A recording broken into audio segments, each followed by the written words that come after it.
ओम। योग जीवन की सभी क्रियाओं पर संयम रखना है।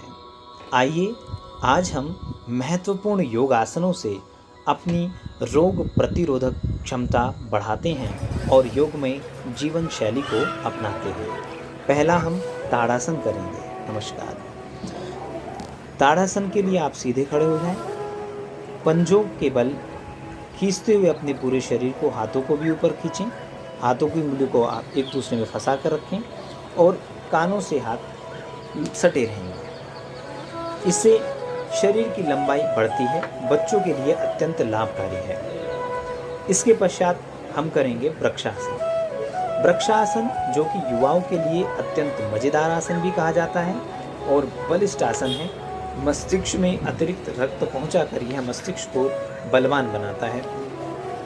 इससे शरीर में एकाग्रता भी बढ़ती है। इसके पश्चात वातायन आसन, जो वातायन योग ऋषि के नाम पर इसका नाम रखा गया है। वातायन आसन पूरे शरीर में लचक बढ़ाने में सहायक है। यह वीर्य विकारों को भी दूर करता है, साथ ही पीठ में लचक पैदा करता है। हाथ जो गरुड़ आसन की स्थिति में आ जाते हैं और घुटने इस प्रकार नीचे की ओर घुटना और जो थाई है, आपकी जांघ है, पंजा उससे टच रहता है। तो यह आसन अत्यंत शरीर में लचक पैदा करने के लिए अत्यंत लाभकारी है। इसके पश्चात हलासन। हलासन को चीनी मार आसन भी कहा जाता है, जो मधुमेह के लिए सर्ती आसन है। यह बवासीर, मोटापा, साइटिका, पेट दर्द आदि में भी लाभदायक है। इस आसन से शरीर में लचक बढ़ती है और शरीर मानो युवा बना रहता है। हलासन से धीरे धीरे हम पूर्व स्थिति में लौटेंगे। कभी भी किसी आसन से लौटते समय आप झटके से ना लौटें या तीव्रता से न लौटें। इसके पश्चात इसका उपासन कर्णपीड़ासन करेंगे। कर्णपीड़ासन जैसा कि इसका नाम है वैसा ही यह आसन कार्य करता है। कानों की पीड़ा को दूर करता है और श्रवण क्षमता हमारी बढ़ाता है, साथ ही शरीर में लचक पैदा करता है। चूँकि यह हलासन का ही उपासन है, जो लाभ हमें हलासन से होते हैं वही लाभ हमें हलासन के उपासन यानी कर्णपीड़ासन से भी प्राप्त होते हैं।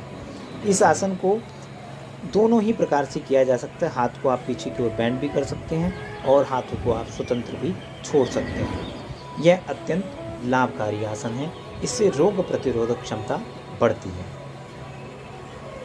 धीरे से आसन से बाहर निकलेंगे। फिर हम सेतुबद्ध आसन कर रहे हैं। सेतुबद्ध आसन से भी शरीर में लचक बढ़ती है और इसमें क्योंकि टखने हाथों से पकड़े जाते हैं और एक सेतु की आकृति शरीर धारण कर लेता है, तो शरीर में जो लचक है, शरीर में जो कमर में पीठ दर्द आदि है, उसमें भी यह लाभकारी, अत्यंत लाभकारी आसन है। साइटिका में भी लाभकारी है। इसके पश्चात हम करेंगे चक्रासन। सीधे लेटकर पहले हाथों को, उंगलियों को कंधों की तरफ ले जाकर पंजों के बल खड़े होंगे और कोशिश करेंगे कि हम अंगूठे पर आ जाएं, अंगूठे के बल पर खड़े हो जाएं। पंजों में, हाथों में बराबर फासला रखेंगे और इस प्रकार यह आसन मेरुदंड में लचक पैदा करता है। इससे कंधे मजबूत होते हैं, कमर दर्द ठीक होता है। स्त्रियों के मासिक धर्म में होने वाली पीड़ा में भी इससे लाभ मिलता है। सिर, गर्दन और पाँवों में कंपन का रोग नहीं होता। इसके पश्चात हम अगले आसन की ओर चलते हैं। अगला आसन है मत्स्य आसन। मत्स्य आसन अत्यंत लाभकारी आसन है और इससे भी शरीर में लचक पैदा होती है। दमा और सभी श्वास रोगों में यह अत्यंत लाभकारी है। सभी प्रकार के उदर विकारों को ठीक करता है। कोष्ठबद्धता और पीठ में जमे हुए रक्त के संचालन में मदद करता है। मेरुदंड को बलवान बनाता है। इसके पश्चात गर्भासन, जो अत्यंत क्लिष्ट आसन माना जाता है। जिस प्रकार बच्चा गर्भ में लेटा रहता है, उसी प्रकार यह आसन है। यह आसन अत्यंत लाभकारी है।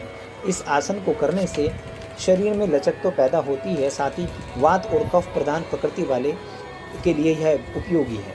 जोड़ के दर्द, गठिया आदि में लाभकारी है। इस आसन से शरीर में लचक बढ़ती है। इसके पश्चात उत्कट आसन, इससे भी शरीर में लचक बढ़ती है और ये जांघों पर, घुटनों पर, कमर पर, हाथों पर अत्यंत लाभकारी सिद्ध होता है। इंद्र नियंत्रण में भी यह लाभकारी है। उष्ट्रासन, उष्ट्रासन की स्थिति अत्यंत बलिष्ठ आसनों में गिनी जाती है। जिस प्रकार ऊंट की स्थिति होती है उससे यह आसन लिया गया है। वज्रासन में बैठकर घुटनों पर खड़े होकर और पीछे की ओर टखनों को पकड़कर यह आसन किया जाता है। गले की ग्रंथियों को प्रभावित करता है, कमर उदर की स्थूलता नष्ट कर उसे लचीला बनाता है, पाचन शक्ति को दुरुस्त करता है, छाती तथा फेफड़ों को शक्ति देता है, त्रिदोष नाशक है, सर्वाइकल के लिए रामबाण है। यह अंक आपको कैसा लगा इसके बारे में कमेंट बॉक्स में लिखकर अवश्य बताएं।